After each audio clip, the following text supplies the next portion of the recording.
Before we dive in, drop a quick hi in the comments. It may seem small, but trust me, it really helps YouTube share this story with more sci-fi fans like us. I'd love to see who's watching. Plasma weapons ready, General. Valen stood at the forward deck, hands behind his back, as the Odin locked targets. Fire, he said. Searing white beams lanced out from the human battleships, ripping through scavenged hulls and welded armor. Shields collapsed in a stuttering blink. Escape vectors scattered, then folded inward. The vacuum lit up with brief, incandescent ruin. The pirate fleet died screaming in every language they knew. Below, the planet burned in patches, the remnants of orbital bombardment already sterilizing pirate ground encampments. There had been no warning, no negotiation. They'd struck a peaceful world at the edge of Andromeda. Humanity responded with doctrine. The THETA units deployed planet-side, faceless, voiceless, perfect. The bunker was gone in under 7 minutes. Some things don't change. War is one of them. The sun above Lunvel bled soft through clouds of ash and shattered treetop spores. Forests were still smoldering. Valen walked the surface with his usual economy of movement. Not to be thanked, not to inspire, just to confirm the mission was complete. The locals were frail, skin translucent under layered bark-like folds. Peaceful, primitive. No words exchanged, just eyes. Then a child no older than 7 by human approximation stepped forward. Small hands curled around something. Shyly he opened his hand. A stone. Dark gray. Smoothed by water or time. Unremarkable. He held it up with both hands, eyes wide, and made a gesture that implied that Valen should take it. Valen nodded. He pocketed it, already forgetting it. The Interstellar Defense Contingency Command Node, known simply as HARO, remained in high orbit, cold and quiet, running black-tier operations without a signal trace. Dr. Elias Raakes waited in the lab when Valen arrived. Neural displays cycled behind him, glowing pale green with theta telemetry. TH3's showing pattern drift, Elias said. Valen didn't sit. Is it 9 all over again? No, not yet, but the pattern's familiar. Reflex delays, observation lag, one incident of target hesitation. That's how it starts. Valen sighed. Elias continued, still clinical. It's not failure, General. It's the cost. You can't erase what makes a human. Well, a human. Strip away their name, their language, their history, and eventually something tries to grow back. By the way, I've been cataloging rare metals, plant proteins, and resonance materials from every world recorded by the Galactic Council, he said. Most are noise. Some interact with neural fields. But one stood out. Valen didn't look away from the display. Elias keyed in a new grid, the symbol of a compound neither of them had seen in person. Duntram, he said, cross-referenced from ancient lattice records. Alien comm drift. Abandoned outpost fragments. It has pattern resonance equilibrium.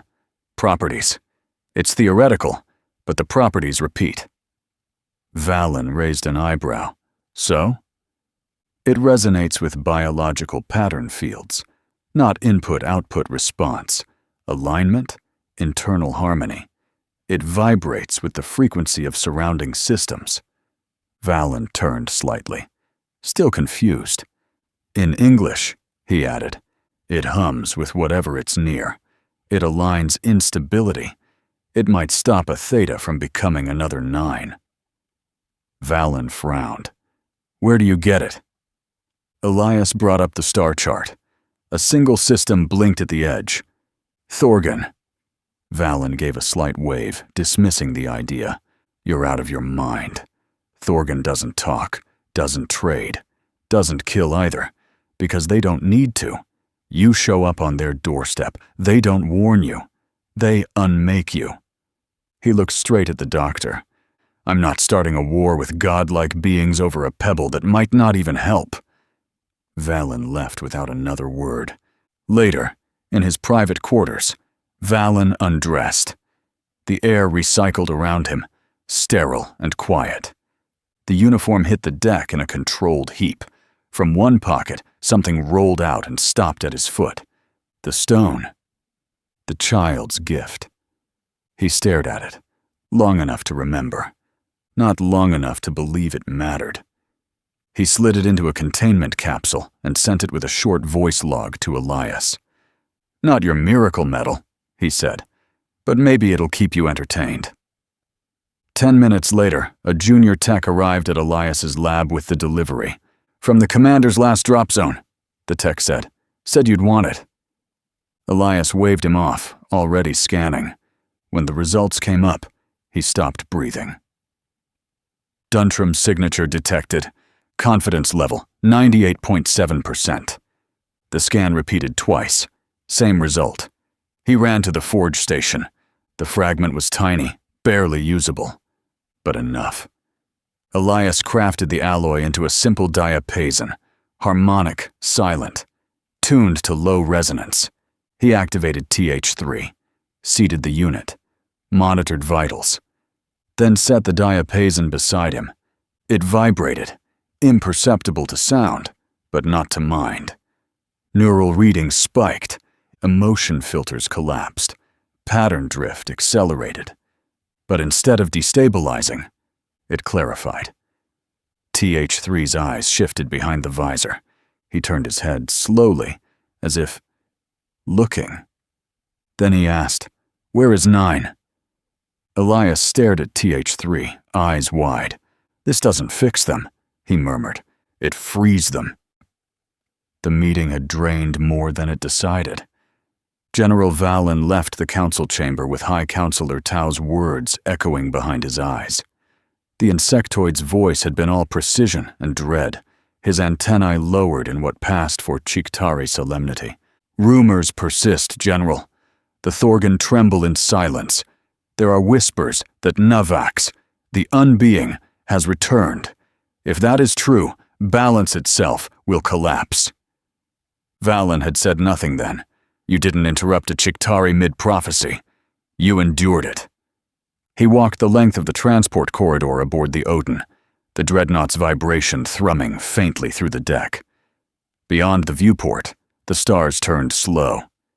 If the Thorgan fractured, every treaty, every fragile piece built over 20 years would vanish overnight.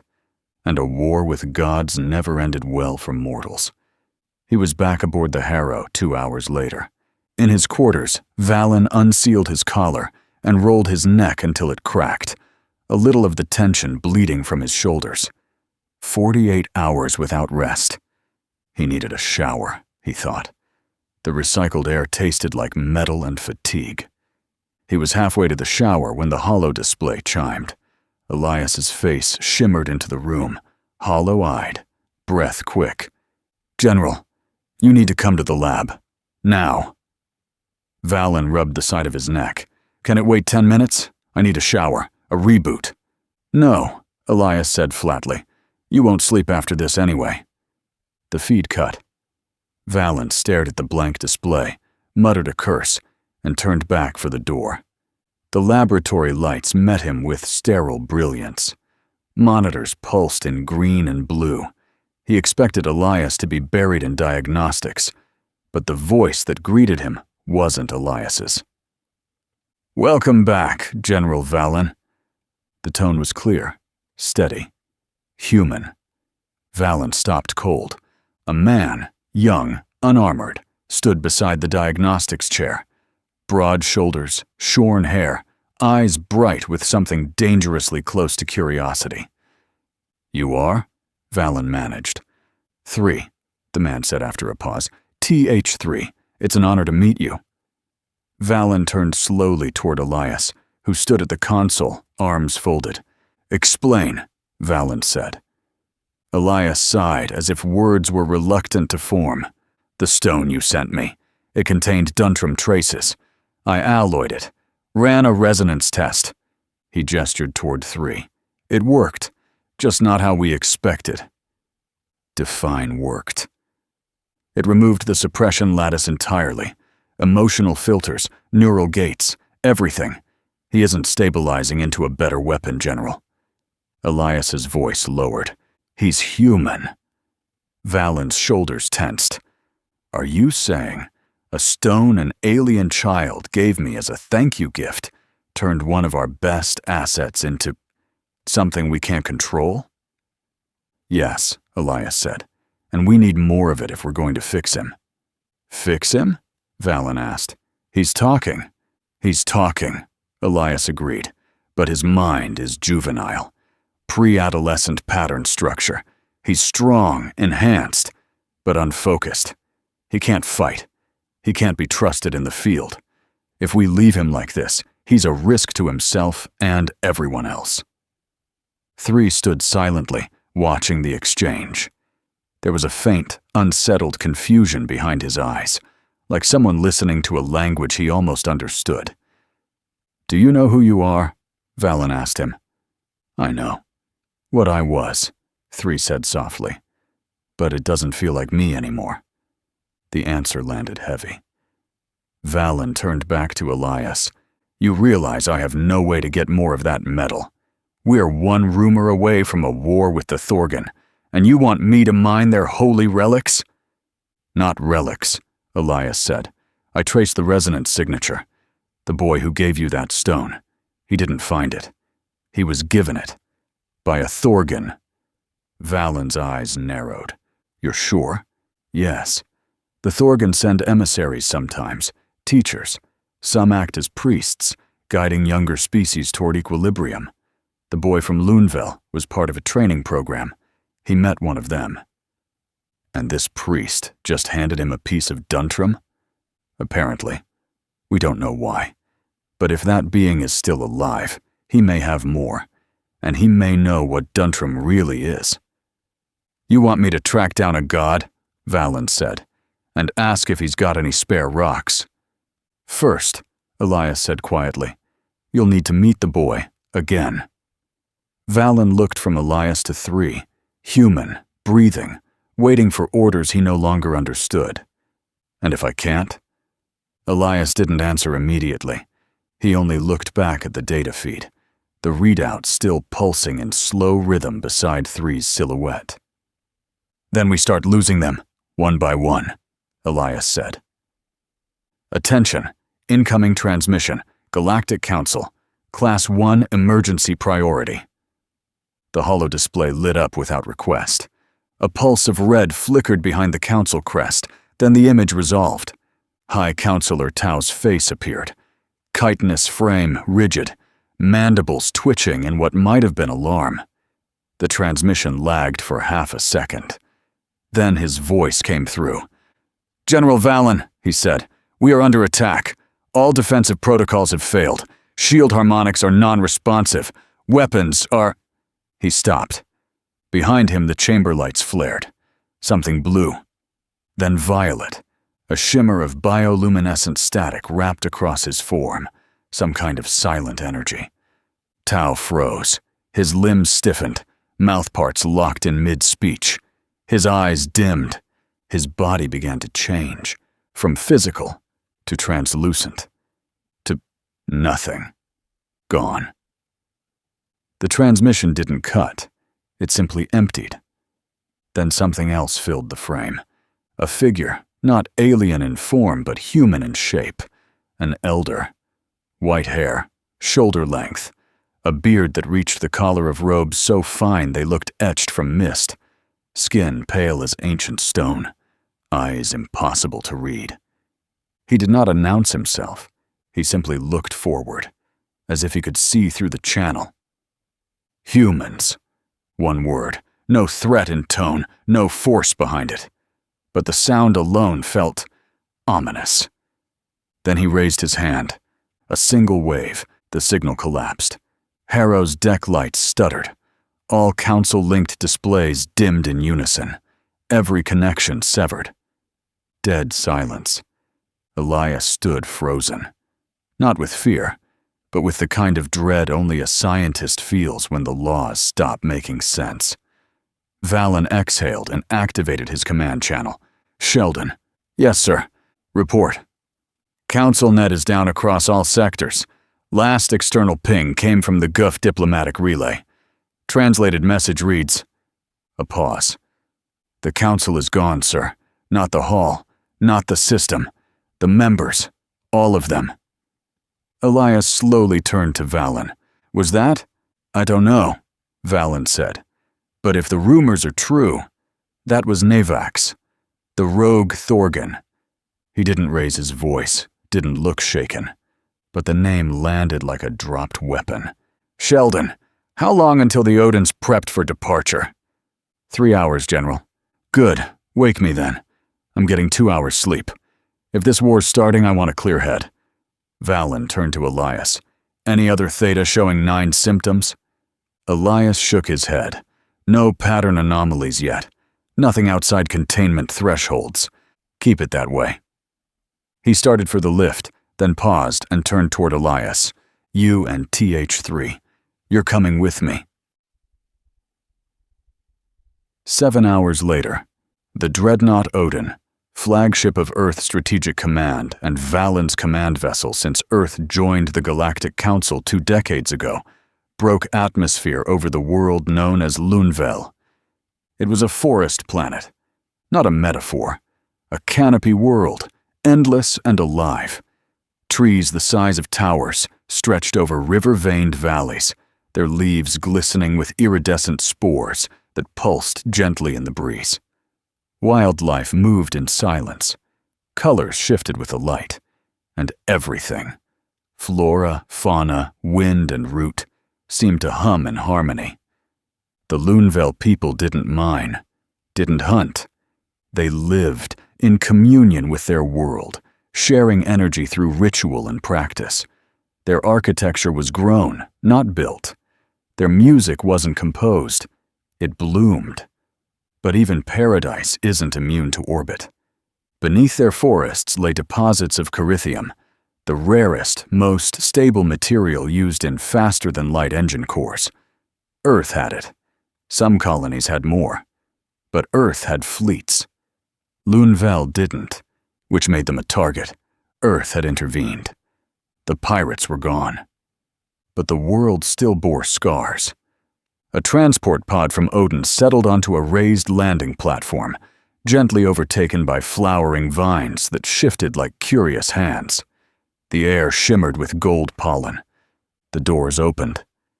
General Adric Valen stepped out first, flanked by Dr. Elias Raukis and another human figure, Dr. Daniel Jackson, Earth's top xenolinguist and cultural specialist. Daniel walked with calm poise, a datapad slung over his shoulder, eyes already scanning the plant life as if the vines might speak to him. They might. On Lunvel, everything was halfway between alive and aware. He was younger than Valen by 4 decades, not military, but respected. His parents had been language researchers. He carried their passion like a torch. Behind them, Theta Black did not deploy. TH3 remained aboard Odin, under quiet observation, alongside TH6 and TH7. No weapons would touch the surface. Not this time. They were greeted in a garden, if such a word could contain it. Floral arches overhead bloomed with colors outside human taxonomy. Their scents triggered gentle autonomic responses. Slow pulse, lowered tension, a kind of molecular welcome. A delegation stood waiting. At its center, a Lunvel elder. Tall, folded skin like living bark, irises bioluminescent and steady. His voice resonated like a woodwind tuned to the planet's rhythm. We did not expect your return so soon, General Valen, but we are honored. Valen bowed slightly. No flourish, just respect. We don't come to interfere with your customs, he said, choosing the word carefully. We need information. Something important was given to me by one of your own, a child. Daniel stepped forward, gently prompting the elder. The translation was smooth. The elder's expression softened. He nodded, gesturing with one vine-laced hand. Yes, the boy you speak of is here. The child arrived without fear. Same translucent skin. Large, intelligent eyes. The elder explained why Valen had come. The boy still held the memory of the gift. You were given that stone by someone? Elias asked gently. Do you remember who? The boy nodded. He was a teacher. He came to our learning enclave on Ishtar Moon, only for one day. And the stone? He gave it to me with a message. Valen's position shifted. What message? The boy spoke with clarity beyond his years. When the human with the black metal gods appears, they will help your planet, and you will give this to him. Silence followed, not out of confusion, out of recognition. So it was on purpose, Elias murmured. Did he give a name? Valen asked. The boy shook his head. No name. We called him Teacher. That is all. Anything else? The boy hesitated, then nodded. He said, he would meet you when the time is due. They didn't press further. Valen thanked the elder and the child, promised no further disruption. When they returned to Odin, an officer met him at the airlock. Sir, orders. Back to the council's coordinates? Valen stared through the viewport. He'd watched a counselor vanish into light and silence. He'd heard Navak speak one word. Now a child said a teacher would return. One more stop first, Valen said. Plot course for Ishtar Moon. 2 cycles later, Odin dropped from FTL above the planet known as Ishtar Moon, a world so unique it earned a name even among species that rarely gave them. The planet itself was nestled within an orbital ring of 7 distinct moons, each with its own gravitational signature, elemental core, and auric field. Together, they created a shield that no species had managed to replicate. An orbital ballet so finely tuned that entering or leaving Ishtar's atmosphere would require pilots with surgical instinct and neural reflexes. And luck. A lot of luck. The moons weren't just satellites. They were sentinels. Their synchronized orbits created constant interference. Comms were scrambled, gravity fluctuated, and signals distorted depending on which moon stood at zenith position. Dr. Daniel Jackson stood behind them, intrigued rather than alarmed. The species here, Ishtari, they're neutral, pacifist, but they're not weak. Their entire planetary defense grid is tied to that 7-moon array. It's a masterwork of celestial engineering. Valen didn't respond. He knew what mattered. The Ishtari could shut the galaxy out with a blink. And yet, they'd agreed to meet. The first step was protocol. As soon as Odin arrived in orbit, the comms officer sent a coded transmission, the same one provided by the Elder on Lune Vel, a single-use clearance phrase, proof of peaceful intent. 30 seconds passed. No reply, not even static. Valen turned toward the comms console. Are you sure you sent the right message through the right channel? Yes, sir. Confirmed. Then, a chime. The holo display flickered to life. A figure appeared. Tall, thin, no hair, elongated features, eyes like deep crystal lenses, reflecting spectra just outside the human range. His skin shifted color with every word, moving from violet to emerald to cobalt and back again. Greetings, humans, the being said, his voice soft and toneless. You shall pass. And then, the moons responded. All 7 halted in their rotation. Then, as if pulled by unseen hands, 2 shifted aside, creating a gap in the orbital dance. For the first time in recorded history, a safe passage opened. Valen leaned forward. Even Elias blinked. They moved the moons, said the comms officer in awe. The Mons obeyed. Daniel said, almost reverently. Odin descended. There were no gravitational anomalies, no magnetic distortion, no interference, just a flawless corridor, wide enough for a dreadnought. The entry through the atmosphere was like sliding through layers of silk, each stratum with its own density, hue, and scent. Clouds shimmered. Pressure fields bent gently around the hull.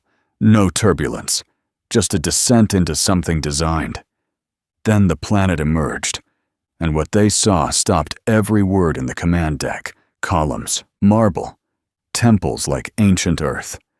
The surface architecture resembled ancient Greece, towering structures of stone, carved with symbols that predated Earth's first civilizations.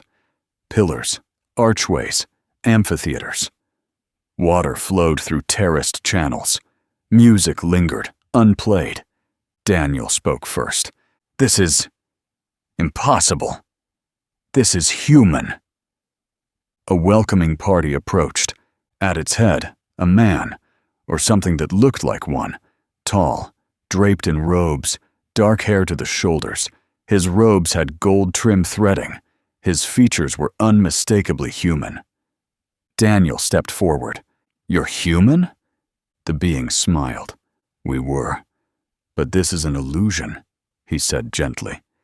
"We use forms you understand. You wouldn't survive seeing us as we are." Elias frowned. "You've been here since eons, since Earth's gods walked. They brought us, or we brought them. The memory is mutual." He paused. "But you didn't come for myths. You came for answers." "The being who gave the child the stone," Valen interrupted. "We were told he was here, a teacher." The man nodded. "His name is Asteros." Valen continued. "And where do we find him?" "You don't. He finds you, if he wishes. He has no attachment to linear time, or space, or identity." Elias was quiet a moment. "You said, species like yours don't anchor to reality the way others do." The man nodded again. "Yes, we adapted to this place, but we are not bound to it. We see across folds." "And the rogue Thorgan?" Valen asked. "Navax. Do you know what he's done?" The being's face didn't change. "We don't fight." "Convenient," Valen said sharply. "No," the being replied. "Necessary. The balance must remain. When something disrupts it, something else emerges to counter. That's why your kind must exist." Valen crossed his arms. "So our kind, the ones that wage a war, is your solution to entropy?" "Not war. Struggle. Opposition creates meaning. Without resistance, there is no motion. Without motion, no growth." "I'm not here for philosophy," Valen snapped. "I'm here for something real. Tactics, weapons, allies. What do you have to stop Navax?" "You." Silence. Elias tried to ease the tension. "He's grateful," he said to the being. "Just not diplomatic." The man's eyes shifted toward someone else. TH3 stood behind them, silent, watching, breathing like a man, moving like a soldier. The being looked at him and said, "He is halfway through." Elias turned sharply. "What do you mean by that?" The being only smiled. "You'll know. Soon." Valen had heard enough. He turned toward the Odin without another word. "Council world. Now." The ship lifted off moments later, through layers of air that shimmered with memory and silence. Behind them, the moons began to move once more. 3 light cycles out from Ishtar Moon, the dreadnought Odin cruised through slipspace toward the Galactic Council Core. The ship ran silent. Crew spoke only when needed. Everyone aboard knew how fast quiet could turn into combat. The voice came from the tactical pit. "Multiple signatures dropping out of FTL. 6 of them. Core vessels. Formation pattern. Delta." Valen stepped forward, boots steady on the deck. "They're moving fast." Another officer snapped up from his console. "They've locked targeting arrays. The sentence never finished. The Odin shuddered under impact, shields flaring white as plasma bursts hammered across her flanks. Sparks burst from overhead conduits. Klaxons screamed to life, pulsing red against the ceiling grid. The Corps hadn't hailed. They hadn't warned. They'd come out of FTL firing, the galaxy's universal signal for war. "Return fire," Valen ordered. Calm, unshaken. The bridge surged into motion. Interfaces awoke as the crew triggered countermeasures in rapid succession. Targeting arcs flared across the main holosphere, red over blue, symbols cascading in synchronized fury. Outside, the void ignited. From the Odin's port batteries, twin lances of compressed plasma ripped into space, slamming into the nearest Corps frigate. Its forward armor peeled back under the force, venting atmosphere and crew alike. A heartbeat later, its reactor overloaded. A brief flare. Then nothing. "5 remaining," an officer called. "Keep pressure," Valen said. "No pursuit. Let them come." The Corps pack adjusted, flanking hard, scattering wide like wolves circling a lion. Their hulls shimmered with scale-forged plating, ships bred for ambush and speed. But the Odin wasn't prey. She was a fortress. And this fortress hunted back. A destroyer broke formation, slipping in behind the Odin's stern at low angle. "Rear approach, 14 degrees, barked the helm officer. "They're in torpedo range." Valen didn't shout. "Spin us starboard. Dorsal line on my mark." The Odin rotated clean through slipspace drag, unnatural grace for a vessel her size. Dorsal turrets reoriented in a sweep. "Mark!" A full broadside fired. Incandescent plasma tore across the void. The destroyer's bow exploded instantly, followed by its spine. The rest of the ship scattered like glass through gravity shear. No distress call. No survivors. Above them, another cruiser dove fast, angling belly down. Energy spikes lit across its underside, heat signatures flaring like a predator's fangs. It fired. A heavy plasma beam slammed into the Odin's shields, scarring them in a ripple of boiling light. The deflectors held barely, but the hull beneath groaned under the pressure. Damage markers flared across the internal display. "Shields holding at 68%, someone called. "No hull breach. Forward cannons locked." Valen gave the order. "Now!" From the Odin's spine, a single retaliatory beam lanced out. Wide, slow-burning, bright as a newborn sun. It cored the Corps cruiser dead through the midsection. The vessel bent inward, imploded, then scattered to atoms. 3 left. "Finish them!" The remaining Corps ships broke formation. One pushed forward, one flanked hard to port, and the last— "Sir," a voice said, "the third's turning to run." Valen didn't blink. "Track their vector. End it." The cannon fired once. There was no second shot. The fleeing ship vanished in the bloom of light. The void went still. Silent. Final. On the command deck, only the steady pulse of systems remained, broken finally by the flicker of static across the hollow display. Then, it cleared. A face appeared. Slit-pupilled eyes, golden-green scales glinting under artificial light.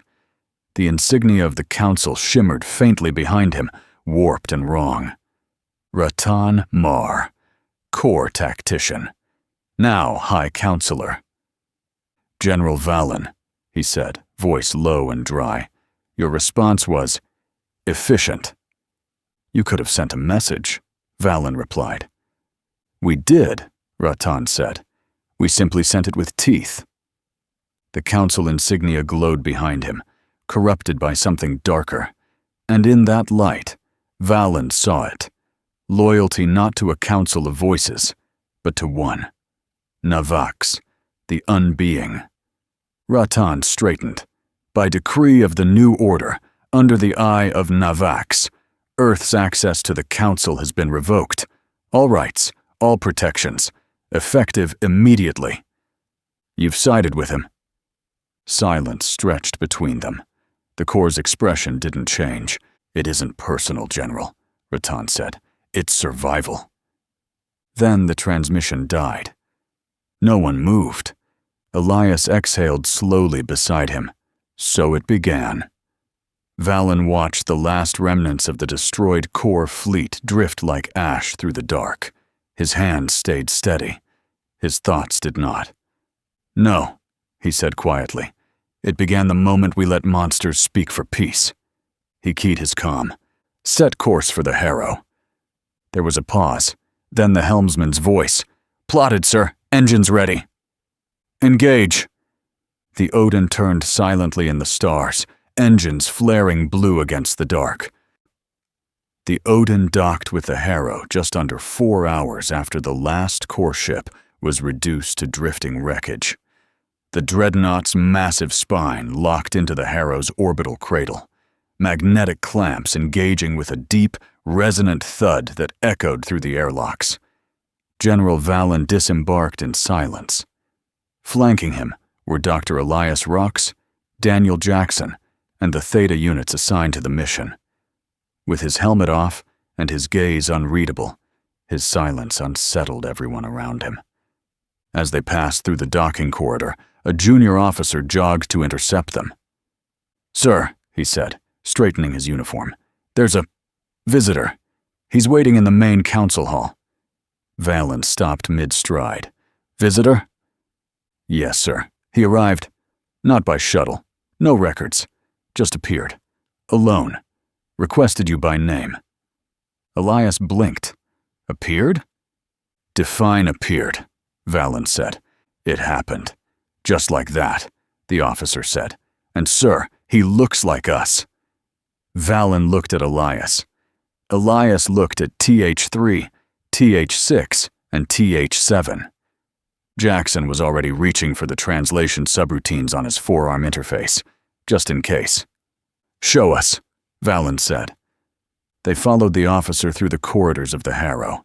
The halls were quiet, even for Black Tier protocols. Security teams stood down, though no order had been given. Lights dimmed slightly with each section they passed, as if the station itself was holding its breath.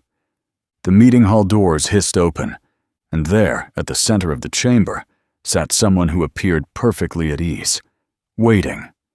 He looked human. More than that, he looked familiar. Long white hair fell to his shoulders, and a beard of equal length framed a face that seemed both ancient and untouched by time. His robes shimmered faintly with inner light. His presence radiated calm, but there was something beneath it, something old. He smiled as they entered. General Valen, he said, his voice serene. Dr. Rox, Daniel Jackson, TH3, 6 and 7. He even bowed his head slightly. My name, he said, is Asteros. The name struck through the air like a tuning fork. Valen didn't speak right away, nor did Elias. Even Jackson, who had met 100 species, spoke in every dialect in the council library, said nothing. TH3 stepped slightly forward, not with aggression, but with recognition. Asteros looked at him with gentle curiosity, then back to the others.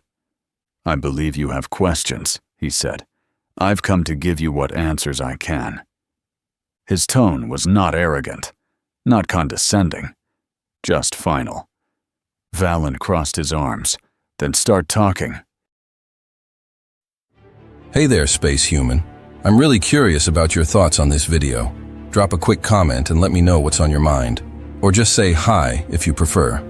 Either way, I'd love to hear from you.